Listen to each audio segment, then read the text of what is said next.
The people of the world have been lied to. We're a group of very small number of criminal industrial conspirators decided to subordinate the entirety of the human population for the purpose of their sinister plans to enrich themselves while impoverishing and killing the rest of humanity.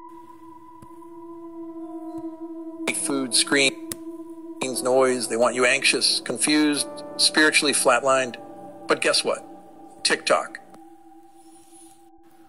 This big benefit, the key thing you can do to reduce population growth is actually improve health. In the developed countries, the big winners are countries that have shrinking populations. I would like to reduce the number of people on the planet because there's too many of us.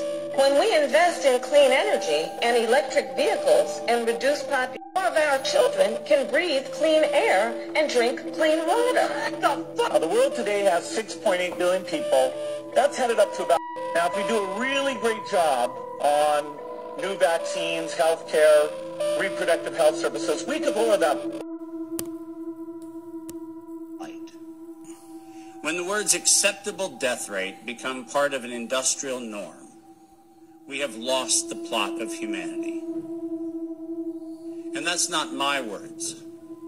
Those were the words of the World Health Organization and of Pfizer and of Moderna when they were given the author.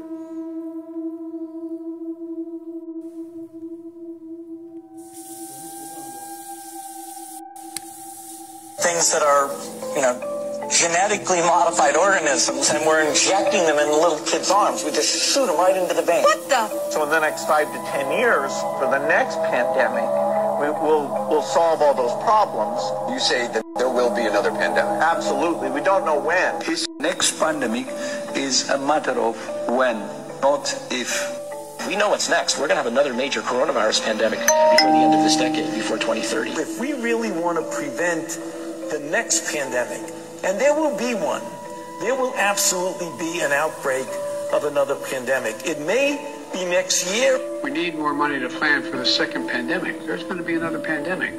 We have to think ahead.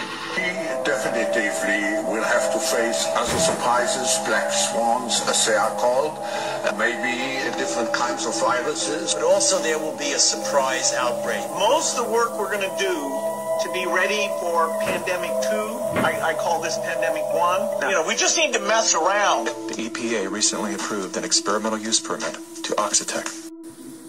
To begin the process of killing human beings in the interest of advancing their goals. Next slide. And I'm also not going to sugarcoat this. This is a criminal cartel. We are acting as though there's some sort of redeemable quality somewhere in some esoteric layer that somehow or another the World Health Organization must have some salutatory benefit. Well, I'm going to tell you, since its formation in the 1940s, the World Health Organization has been nothing more than a criminal cartel that has a sole and singular intent. And I will show you the document that proves what I'm saying. This is not an allegation. This is actually provable by their own words in their own hand. And they use a four-step process to execute every one of their nefarious plans.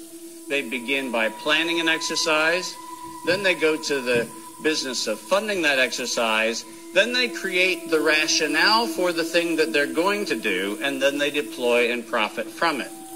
And in violation of 15 U.S. Code Section 19, which for those of you listening, coincidentally started with the Clayton Act in the same year that the World Health Organization in the United States, 1913, the same year the World Health Organization's progenitors also started. So I find it fascinating that we passed the Clayton Act in 1913 and we set in motion 110 years ago the criminal conspiracy, which we now call the World Health Organization.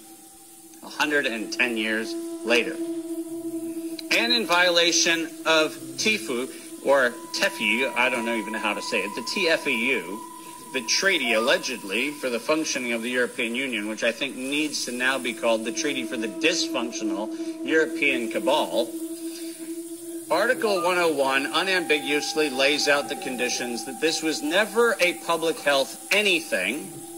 It was racketeering for the purpose of instilling terror to adapt the behavior of a population. Period. That's what it was. That's what it always was. And we can come up with every theoretical argument we want to make about things, but the problem, even with the theory that we had an outbreak of something, is falsifiable for the data from Zurich that shows us that in the year of the death pandemic of the globe, life insurance companies paid $30 billion less in claims.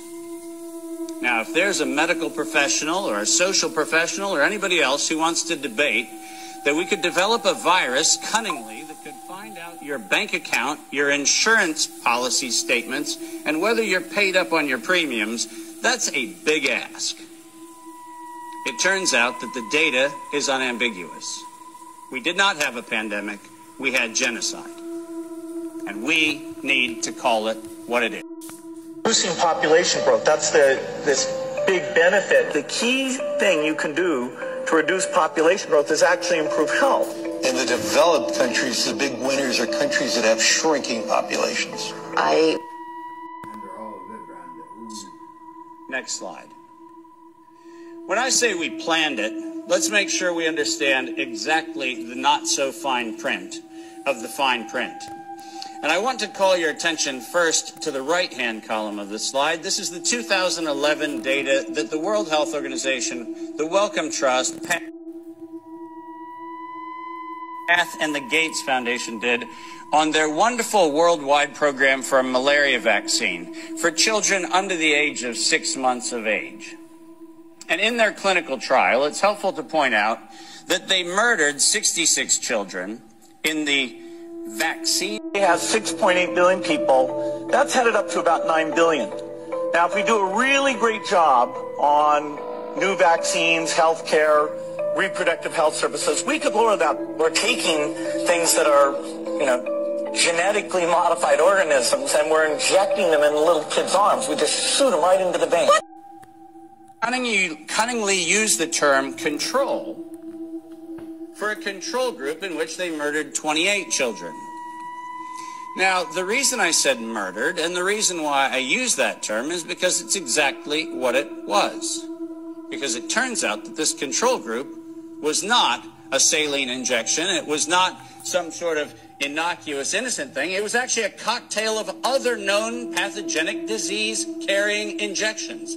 The control group was known to kill people, and the experimental control group was actually theoretically maybe going to kill people. And what we did was we actually went ahead and murdered them all.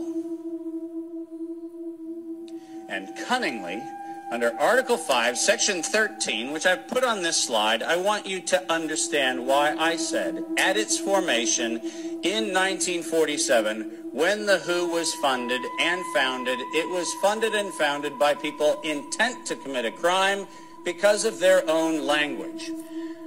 Section 13 of Article 5 ends with the following statement: immunity from personal arrest or detention, blah, blah, blah, immunity from legal process of every kind. Now, if you didn't intend to commit a crime, why would you need to give yourself permanent and absolute immunity from every form of prosecution, and it's worse, even investigation for prosecution of every kind? People sit there and pretend, well, that's like diplomatic immunity. Do you realize this isn't even meeting the standard of diplomatic immunity?